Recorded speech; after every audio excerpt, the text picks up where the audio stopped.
Company వేసింది, పెద్ద పెద్ద కంపెనీలు. లాస్ట్ టైం 200 కోట్లు రిలీజ్ చేస్తే 200 కోట్లు మెగా కంపెనీకి రిలీజ్ చేసింది సార్. ఓన్లీ సిద్దిపేట డిస్ట్రిక్ట్ లో లాస్ట్ టైం 20 కోట్లు ఉండే సార్. ఇప్పుడు ఓన్లీ మేము రిపేర్ వర్క్ చేసిన వాళ్ళకి 16 కోట్లు ఉన్నాయి. మిగతా పేమెంట్ మెగా వాళ్ళకి చేసింది సార్. బడా కంపెనీలకు పేమెంట్ చేయడం గవర్నమెంట్, మామూలు చిన్న స్థాయి కాంట్రాక్టర్లు, చిన్న చిన్న పిల్లలు, మా పరిస్థితి చాలా అధ్వానం సార్. ఈ పెద్ద మనిషి ఉంది సార్, ఎక్కడి నుంచి వచ్చిండు ఆయన, మేమన్నా కొద్దిగా కాంట్రాక్ట్ విషయంలో తెలుసు. ఆయన చైర్మన్ ఏదో అయి ఉండి కూడా పనిచేసింది సార్. ఆయన ఇంత దూరం ఎక్కడి నుంచో ఇక్కడికి వచ్చింది sir. Tandur sir, Kodangal sir 3 కిలోమీటర్లు ఆయన ఉన్న విలేజ్ మా తిమ్మైపల్లి యాలాల మండలం సార్. మరి కోడంగల్ ఏరియా మొత్తం ఇచ్చింది సార్. మన ఊరు కోడంగల్ మాకు ముఖ్యమంత్రి ఉంటాడా, మాకు కూడా మాకు ముఖ్యమంత్రి ఉండి కూడా మా పక్కనే ఇచ్చిండు, మా జిల్లాలో ఇచ్చిండు, ఆయన ఏరియాలో ఇచ్చిండు, మాకు ఇయ్యలేదంటే ఎట్లా సార్? మాతో ఉండరు 15 మంది లేరు మండలం.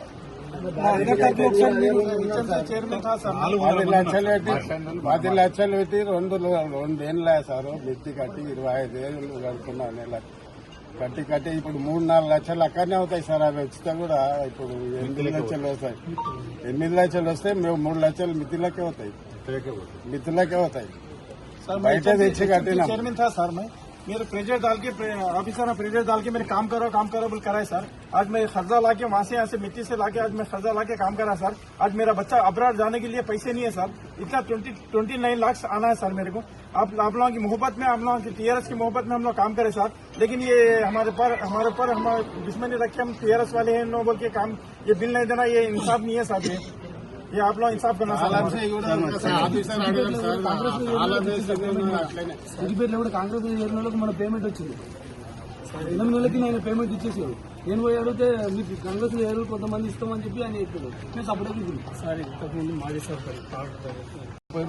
సార్ మాకు ఇప్పుడు మా అప్పులు కట్టలేక వాళ్ళు మాకు అప్పించిన వాళ్ళు మా ఇంటికి వస్తే మేము ఇల్లు వదిలి వేరే చోట పోయి కూర్చునేవాల్సి వచ్చింది సార్. ఆ బాధ మేము వర్క్ చేయనప్పుడు మాకు రావాలి సార్. వర్క్ చేస్తాం, ఆ వర్క్ చేస్తుంటే ఆ వర్క్ వెరిఫికేషన్ చేయమని సార్. మేము కాదన్నకు వచ్చినాం కదా, మీరు టీఆర్ఎస్ ప్రభుత్వం చేసిందని దానికి చూపడం ఏంటి సార్?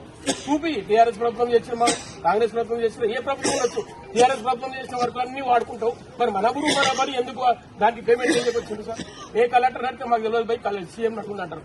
ప్రతి ఒక్కరు సీఎం అడగమంటారు సార్. మరి మేము సీఎం అడగడానికి మాకు పర్మిషన్ లేదు కదా సార్. ఎవరైనా పర్మిషన్ ఇప్పిస్తే సీఎం అడుగుతాం. మేము దొంగతనం చేయకుంటున్నాం సార్. మేము డబ్బులు పెట్టి బాగా కట్టుకోలేక బయటకు పోతున్నాం సార్. ఇల్లు ఇడిచి పోతున్నాం. మా భార్యతో చెప్పాల్సి వస్తున్నది. పేమెంట్ లేదనుకుంటే రిపేర్